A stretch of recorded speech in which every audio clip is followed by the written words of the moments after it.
My name is Daniel Hart. I'm 27 years old, born and raised in Boston.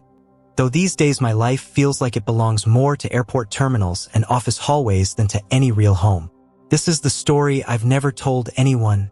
I call it, I knocked to say goodbye, but she said, "Then why did you bring flowers?" It begins 3 years ago, though in some ways it began much earlier than that, before I knew the woman who would unmake and remake me, before I understood what love could cost. I was working at a mid-size architectural firm in the city, the kind of place where fluorescent lights hummed past midnight and coffee cups multiplied like regrets. I was ambitious, too ambitious, my father would have said, though he'd never lived long enough to see it. He passed when I was 20, and since then my mother filled the silence of our house with passive-aggressive questions like, "Do you ever stop working, Danny? Do you ever think about a family instead of blueprints?" The truth was I didn't, not until her. Her name was Claire Donovan. She was a project manager who had transferred in from Toronto for a 2-year contract. The first time I noticed her was not in a meeting or an elevator ride, but at 1:13 a.m. on a Tuesday, when she was the only other soul in the office. She had her headphones in, humming under her breath while editing a proposal, a paper coffee cup balanced precariously on a stack of folders. I remember staring longer than I should have, not because she was beautiful, though she was, with those restless hazel eyes and hair always escaping her bun, but because she seemed so present, like she wasn't drowning in the deadlines, like she had some secret reservoir of stillness I couldn't reach. I didn't speak to her that night. I only watched her mouth the words to some song I couldn't hear, but the seed had been planted. It wasn't long before we were thrown together on a high-pressure project. The redesign of a crumbling civic library that had the city council breathing down our necks. The first real words we exchanged were sharp, borderline hostile. "You can't just redraw the East Wing like that," she snapped one afternoon, leaning over my desk, stabbing at the blueprints with her pen. "You're sacrificing accessibility for symmetry. People don't live inside diagrams, Daniel. And people don't approve budgets based on sentiment." I shot back, though I immediately regretted how harsh it sounded. She arched an eyebrow.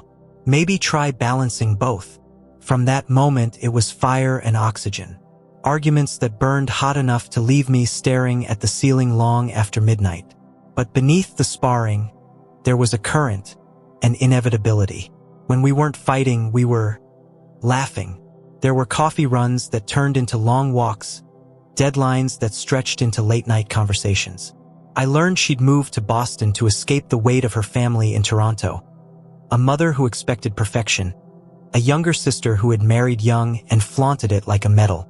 Claire, on the other hand, had chosen ambition, and for that she was punished. "My mom says work won't hold me at night," she confessed once, her voice softer than I'd ever heard it. "But I'd rather be lonely than trapped." I didn't know then how those words would come back to haunt us. By winter, we were inseparable. Not publicly, not officially, workplace romances were whispered about and frowned upon, but in stolen moments. A brush of her hand when no one was looking. The secret grin across the conference table. Her perfume lingering on my jacket when I went home to my mother's constant questions. One night in December, after a company holiday party where we pretended not to notice each other, she followed me out into the snowy parking lot. "Daniel," she said, her breath fogging in the cold. "I can't keep pretending we're just colleagues." My pulse raced. "Then don't." She laughed nervously, shaking her head. "This could ruin us, you know? Or save us." When I kissed her, snowflakes tangled in her hair, I thought, this is the beginning of the rest of my life. But beginnings have a way of disguising their own endings. For months, we lived inside a secret world. Every touch had the electricity of risk, every glance the thrill of being almost discovered. But cracks began to show. Claire grew restless, volatile. Some nights she was warm, pulling me close, whispering about dreams of designing her own firm one day. Other nights she was distant, unreachable. One evening, after we presented the library project to the council, our biggest triumph, she vanished from the celebration, slipping out the back before I could stop her. I found her later, sitting in my car, staring at nothing. "What happened?" I asked. She wouldn't look at me. My mom called. She said she knows. About us. About everything. My stomach dropped. How could she? She has her ways. Claire's voice cracked. She told me I'm throwing away my career, my future, that I'll end up with nothing. And maybe she's right. She's wrong, I insisted. We're building something. Together. But even as I said it, I saw the shadow in her eyes. The unraveling was slow, but unstoppable. Arguments over little things. My long hours, her silence, the impossibility of bringing us into the open. The workplace whispers grew louder. And then, the night everything collapsed. I went to her apartment after another fight, determined to fix things, to hold her until the fear passed. I carried flowers, a ridiculous, romantic gesture, but I needed her to know I wasn't giving up. I knocked softly. When she opened the door, her eyes were red, her face pale. I came to say goodbye, I whispered, the words tasting like glass in my mouth. She looked at the flowers in my hand, then back at me, and she said, with a trembling voice that I'll never forget, "Then why did you bring flowers?" The silence between us was unbearable. I couldn't answer, because the truth was, I hadn't come to say goodbye. Not really. I come hoping she'd stop me, but she didn't. That was the last night I saw her. She left the firm 2 weeks later. No goodbye, no explanation. Just an email with a single line. "Take care of yourself, Daniel." Since then, I've lived with the echo of her absence, the memory of her laughter in quiet rooms, the question that still twists inside me. Was it love, or was it just two lonely people colliding in the wrong place, at the wrong time? But that's not the whole story. Not by far, because a year later she came back. And with her return began the part of my life I still struggle to understand. The part I'm about to tell you. It was a late autumn morning when I saw her again. I had just finished a meeting downtown and was crossing the plaza, head down, clutching my coffee like armor against the day. And then, like some cruel trick of the light, I heard her voice. "Daniel!" I froze. Slowly, I turned. There she was, Claire, standing a few yards away, her hazel eyes fixed on me, her hair longer than I remembered, curling around her face in the wind. She looked older. Not in years, but in wear, as though time had marked her differently than the rest of us. For a second, I thought I was dreaming. I wanted to walk away, pretend I hadn't heard, but my legs betrayed me. "Claire," I said, my throat tightening. How? "I'm back," she said simply, as though those two words explained everything. We went to a quiet cafe on Tremont Street. She ordered tea, of course. She always hated coffee.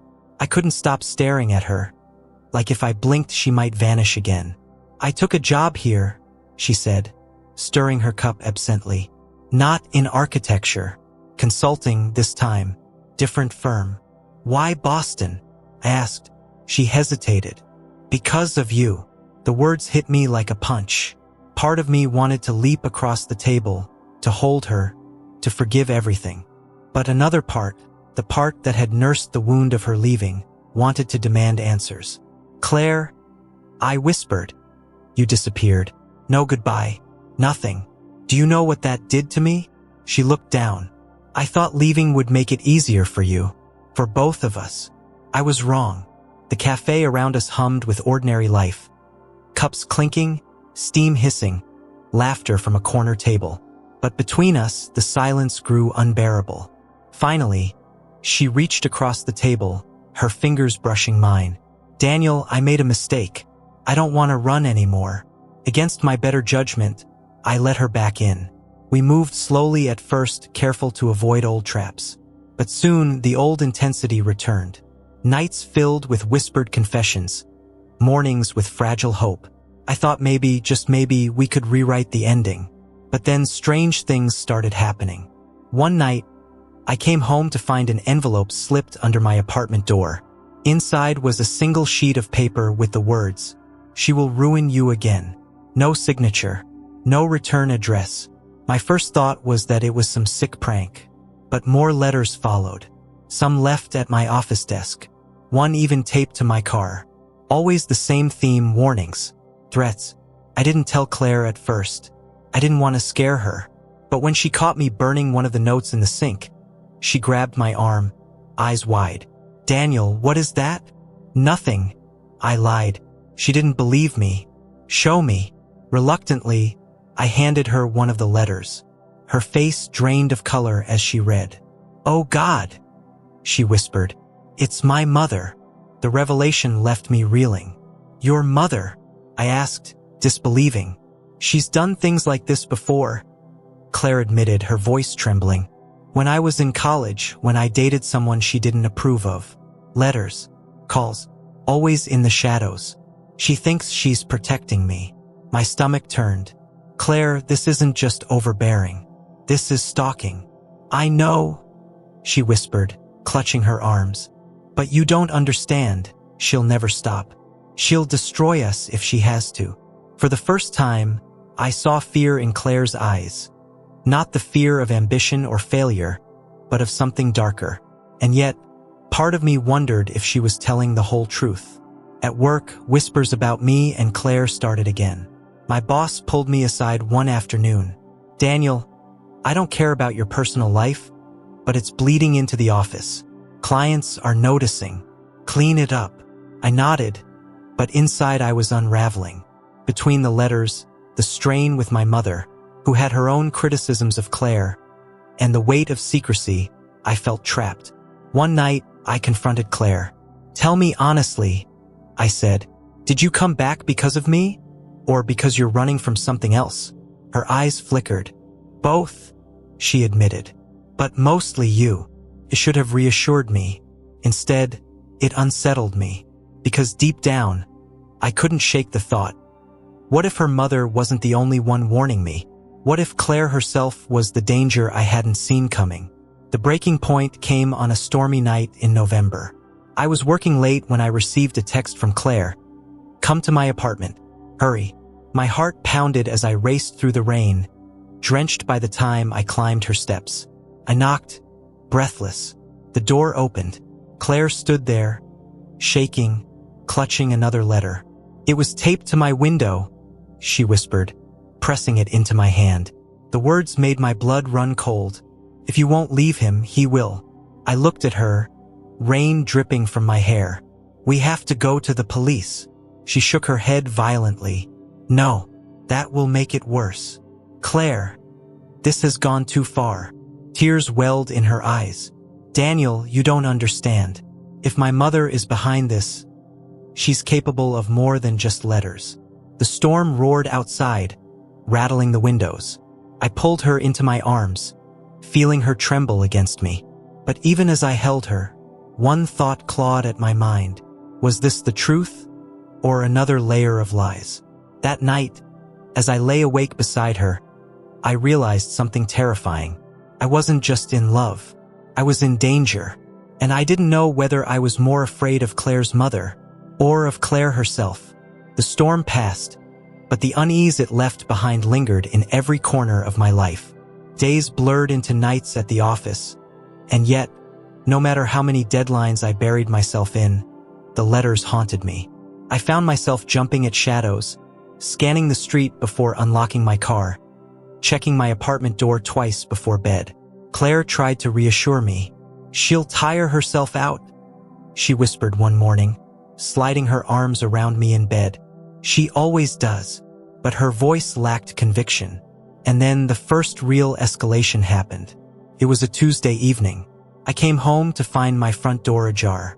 The air inside was thick, wrong, like someone had been standing there just moments before. I searched every room, my heart in my throat. Nothing was taken, nothing broken, except on my kitchen table sat a vase of fresh lilies, Claire's favorite flowers. I stared at them, my chest tightening. There was no note this time, just the flowers, silent and accusing. I called Claire immediately. "Was this you?" "What?" she said, panic in her voice. "No, of course not. Why would I?" She stopped short. "Why would you what?" I demanded. She exhaled shakily. "My mother. She must have found out. About the lilies." "How would she know that, Claire?" I asked quietly. There was a pause. "Because," I told her. Years ago. That night, my mother called me out of the blue. She rarely did. Daniel, honey, she began carefully. I don't like interfering, but I need to say this. Something about that girl isn't right. I closed my eyes, leaning against the wall. Not you too. I can feel it, she pressed on. When your father was alive, he always told me to trust my gut. And my gut tells me she's hiding something. She's being harassed, Mom. By her own mother. I snapped. That's the truth.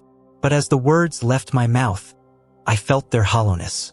Because even I wasn't sure anymore. The unraveling grew sharper. At work, colleagues whispered when Claire came to pick me up. My boss warned me again, his tone less patient this time. At home, Claire grew unpredictable. Some nights she was all tenderness, clinging to me like a lifeline. Other nights, she was withdrawn, pacing, staring out windows as if expecting something, or someone. One evening, I found her sitting on my couch in the dark. Claire, I whispered. Her voice was low, almost mechanical. Do you ever think about leaving me, Daniel? The question froze me. What? Do you ever think about walking away? She repeated, eyes glinting in the shadows. I swallowed hard. No, I love you. She smiled faintly, but there was no warmth in it. Good, because if you ever did, I don't know what I'd do. A week later, I received the most chilling letter yet. This one wasn't typed. It was handwritten, in Claire's handwriting. Daniel, trust me. I'm the only one who can keep you safe. My stomach flipped. The slant of the letters, the curves of the loops, it was unmistakable. I confronted her that night, holding the note like evidence in a trial. Claire, I said, my voice trembling, explain this. Her eyes widened as she took the paper. For a moment, she looked genuinely shocked. Then her expression shifted. Anger, confusion, fear. It's not me, she insisted. It's her, my mother. She mimics me sometimes. She's done it before. Do you hear yourself? I demanded. You expect me to believe your mother forged your handwriting just to... Yes, she cried, cutting me off. Because she wants you to doubt me. She wants to tear us apart. Her desperation was palpable. But something inside me cracked. I couldn't tell if I was looking at a victim or the architect of the whole nightmare. My mother invited me for dinner that weekend. She hadn't seen me in weeks. Over roast chicken and wine, she studied me with those searching eyes only mothers have. You look tired, she said softly. I am, I admitted. I don't know what to believe anymore. She reached across the table, squeezing my hand. Daniel, sometimes love isn't enough. Sometimes love blinds us to the truth. Her words echoed in my head long after I left. The final fracture came one night in December. Claire and I were at my apartment when someone knocked on the door. Hard. Relentless. I froze. Who the hell? Don't answer, Claire whispered, gripping my arm with surprising force. But the knocking continued, louder, until finally I couldn't stand it. I wrenched free and opened the door. Standing there was a woman I'd never seen before. Late 40s, sharp eyes, lips pressed tight. Daniel Hart? She asked. Yes. I'm Margaret Donovan, she said. Claire's mother. Behind me, Claire gasped. And in that instant, the entire fragile scaffolding of my life tilted on its axis. Because in that moment, staring into Margaret Donovan's cold, appraising eyes, one thing became terrifyingly clear. Either Claire had been telling me the truth all along, or the two of them were playing a game I couldn't begin to understand. Margaret Donovan stood in my doorway like a shadow that had finally stepped out of the wall. Claire's grip tightened on my arm. Don't listen to her, she whispered, her voice sharp, urgent. She lies. That's all she's ever done. Margaret's eyes flicked to her daughter, then back to me. I think you deserve to hear the truth, Mr. Hart. About Claire. About everything. My heart hammered. Then talk. We sat at the kitchen table. The three of us, like actors forced into a play none of us had rehearsed. Rain beat against the window, the same rhythm as that first night Claire and I kissed in the snow. Only now the air was thick, suffocating. Margaret spoke first, her voice calm, measured. My daughter has always been fragile. Brilliant, yes, but fragile. When she becomes afraid of losing someone, she creates stories. Shadows. Villains. It's her way of keeping people close. Claire slammed her hands on the table. That's not true. Don't listen to her. Daniel. Margaret didn't flinch. She told you I wrote those letters, didn't she? That I've been stalking you both. Yes, I admitted quietly. Margaret reached into her purse, sliding a small folder across the table. Then tell me, Daniel, why are the postmarks all from Boston? I haven't left Toronto in months. My stomach lurched. I opened the folder with trembling hands. Copies of train receipts, bank statements, phone records, every detail painting a portrait of a woman who had never set foot near me. I looked at Claire. Her face was pale, her lips trembling. She forged those, she said hoarsely. She's manipulating you. That's what she does. But something in her eyes, some flicker of panic, told me otherwise. That night unraveled in fragments. Shouting, tears, Claire begging me not to believe her mother, Margaret urging me to protect myself. At one point, Claire grabbed my face, forcing me to look at her. Daniel, please. You know me. You love me. That's real. Everything else is noise. And God help me, I did know her, or thought I did. I loved her with a part of myself I didn't even know existed until she walked into my life. But love, I was starting to see, can be a double-edged thing. Can heal, but it can also consume, twist, blind. Finally, Margaret stood. You can choose her, Daniel. That's your right. But if you do understand, the flowers, the notes, the fear, it will never end. Because it doesn't come from me. It comes from her. Then she left, her heels echoing down the hall, leaving Claire sobbing at my kitchen table. The weeks after were a blur of silence and distance. I tried to keep working, but my mind was a battlefield. One night, Claire showed up at my apartment, eyes red, clutching a bouquet of lilies. I brought these for you, she said softly. Something inside me broke.